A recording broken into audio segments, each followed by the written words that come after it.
तर राज साहेबांना काय वाटतं हा त्यांचा विषय आहे आणि उद्धव ठाकरे त्यांच्याशी काय सहमती करावी हा त्यांचा विषय आहे.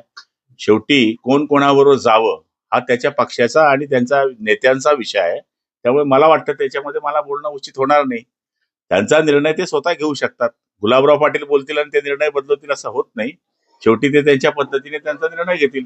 हो, पण आजपर्यंत मनसे महायुती सोबत होतं.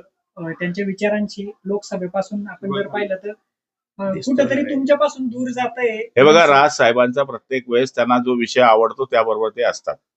लोकसभेला ते आमच्यावर होते, विधानसभेला त्यांचे उमेदवार आमच्या विरुद्ध होते.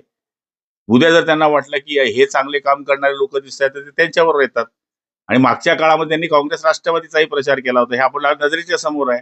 त्यामुळे राज ठाकरे हे गुजरातलाही गेले होते दौऱ्यावर मोदीजींचं काम बघायला. मग मोदीजींचं जे आवडलं नाही ते मोदीजींवर पण बोलतात. त्यांचे प्रत्येक एकनाथ शिंदेची त्यांची दोस्ती आहे, पण एकनाथ शिंदेचं काही वाटलं त्यांना त्यांच्यावरही बोलतात.